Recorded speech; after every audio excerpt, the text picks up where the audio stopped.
Got so much to talk about on today's show with Arsenal's meltdowns, Goldbridge going in, Rory Jennings fuming, a crazy moment on ESPN as well, and Talksport. Are they now turning on Liverpool in the same way as they did Arsenal last season?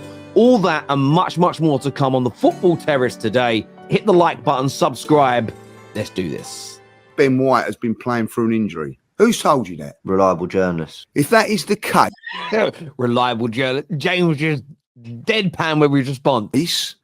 Then tell me why in a dead rubber over in Holland with 20 minutes to go, when it doesn't matter whether you win or lose a game. Look at them teeth. Look at them teeth grinding. Look at the teeth grinding. Game of football, you're putting him on. Don't tell me that he's injured. It's a dead rubber. Why is he playing through an injury, and why is he coming on with 20 minutes to go when you've got a kid that can come on and play that position? I do not believe that, and I don't want to hear that. You can't handle the truth. That is absolutely infuriating me about that. He ain't playing well. Why is he not playing well? I've had enough of people wanting to make excuses for poor play and trying to give the manager a pass. The reason he's not playing well is because of the tactics, because he cannot go overlapping, because Saka's got chalk on his boots because he never comes out of that position. Damn! Lead judges, they're fuming. And I've seen a lot of people call lead judges out in the last few days. That he's angry at Arteta now. He's calling Arteta out. Where was this energy when Arsenal were doing well? But why? When they're doing well, why are you going to call the manager out? I don't kind of get that logic.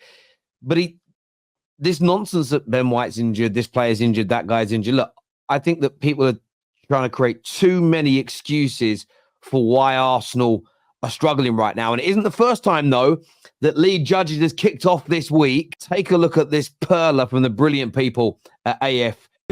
He's not injured now. He's not had, injured now. He's not injured now. He has been playing.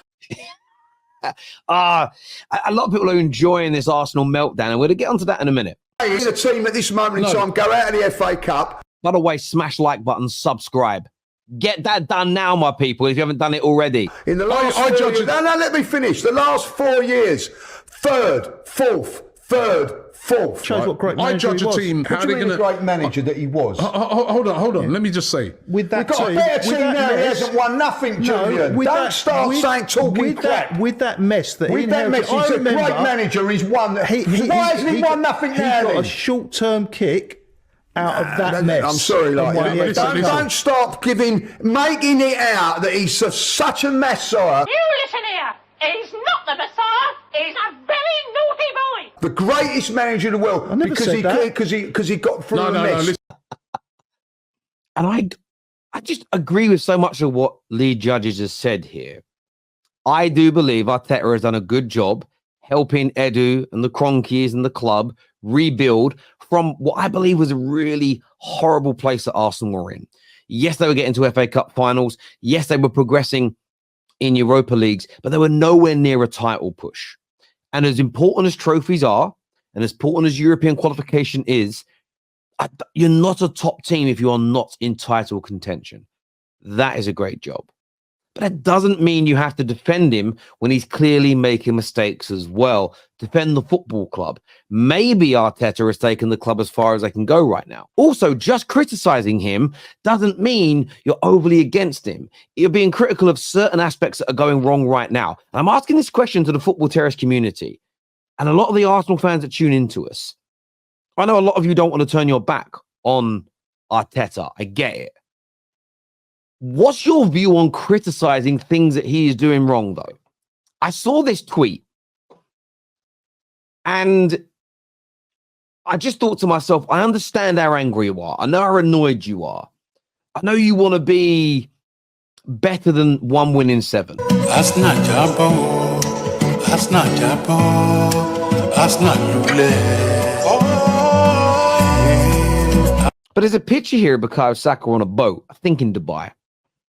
And this account here says, I'm not saying players aren't meant to be having days off, but this is not exactly the kind of photo I want to see from our players on the back of our last 7 performances. But in this anger of where they sit right now, Arsenal fans are not even doing their own due diligence. This is an old photo from, I think, about 2 years ago.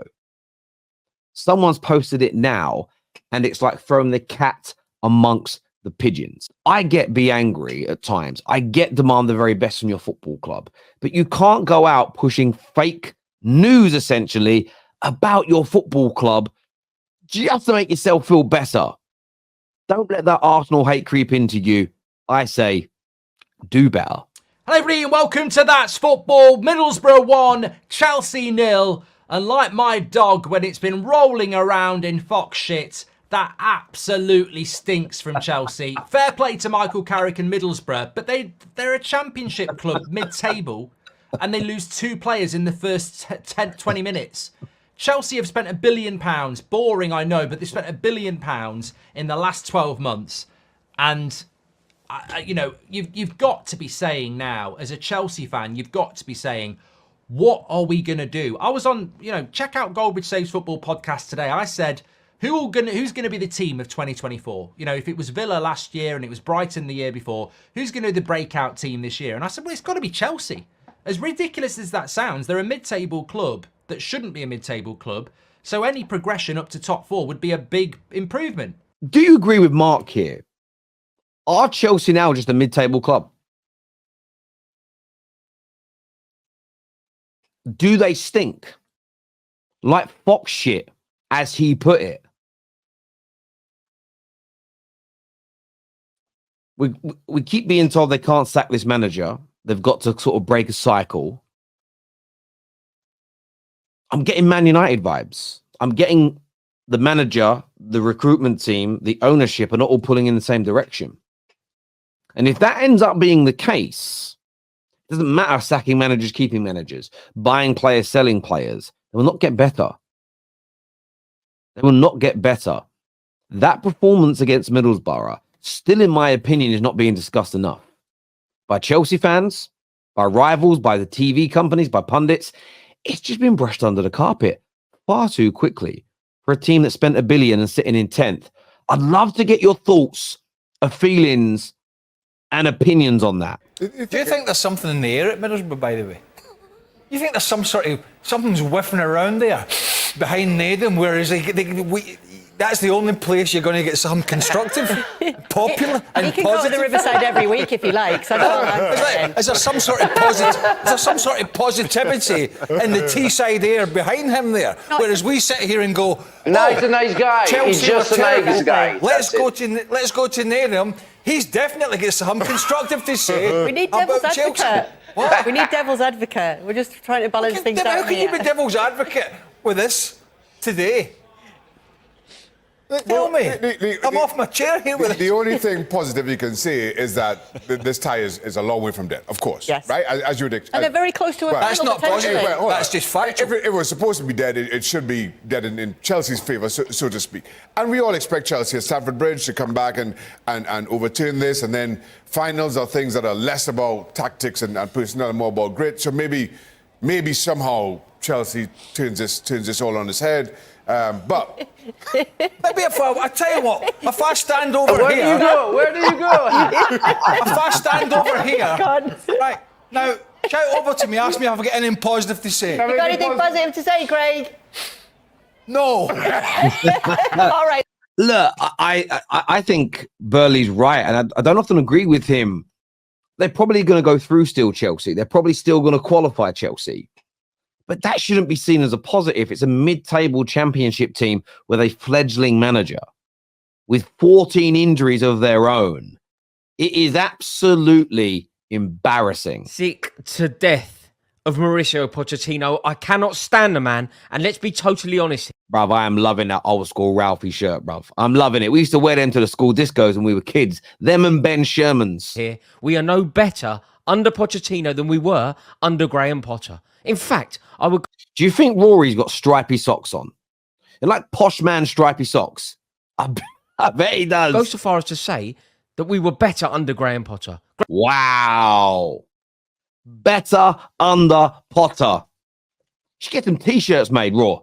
You should get some T-shirts made, bro. Graham Potter is a better manager than Mauricio Pochettino. Also, bear in mind that Graham Potter had no pre-season, whereas Pochettino did. Graham Potter had basically no option to spend any money. Pochettino spent what? 400 million quid. He oversaw the spending of 400 million pounds, and this is what we are served up. At least under Graham Potter, there were moments. There were moments to enjoy. There were performances that will remain I've got to stop, in our Rory. memory. Look, I don't think there's been no moments under Poch so far in terms of performances and wins. There's been some really good games and some really exciting moments for Chelsea. But the progression at the moment, in my personal opinion, is near zero.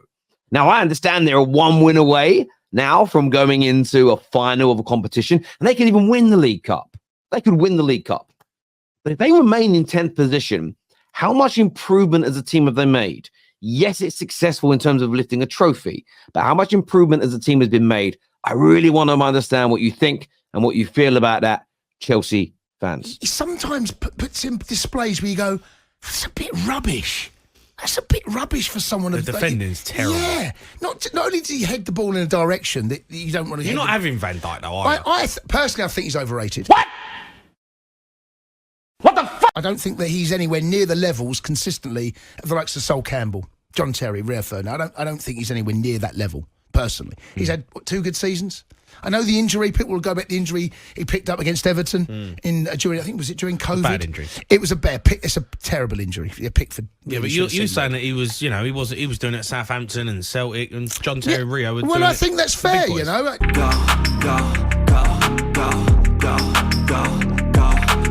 You know, for a long time. Yeah, and look, there's no doubt that he's top class, but I don't think he's in that. I don't think if you put an all-time Premier League team. It's funny, isn't it? People have kind of left Liverpool alone for a while now. They went the boil a bit. And I think rivals felt that, that's it now. The Klopp era is coming to an end. The Klopp era is over. Concede too many chances. The best players have finished. Mo Salah selling. Van Dijk's past his best. Trent had a wobbly 2022-23 season. Van Dijk's been amazing this campaign. Trent looks the best he's ever been. Salah is still scoring for fun in his early 30s. And I do think 3 to 4 years ago, it was probably too premature to put Van Dijk in the conversations with the best centre-backs ever. He had to have that longevity. And the fact that he's now on for another title-challenging season, currently his team is on for another quad and he is at the centre of that. He may not be at their level or be as good as them, but he's in their conversation. This idea that they are all exponentially clear of Van Dijk is a nonsense. And this is a Chelsea fan, and I respect that, trying to protect the legacy of his players, and I understand it. But I don't think you protect the legacy of your players by lying, by twisting the truth, by being intellectually dishonest and disingenuous to the point. I think it's fair to say John Terry was better than Van Dijk. But to say that Van Dijk is nowhere near him at any point, I don't think is necessarily true. But I'd love to gauge your opinions on this in the comment section, people. Let me know. Hit the like and the share button. And you know what? We'll see you all again very, very soon. Bye-bye.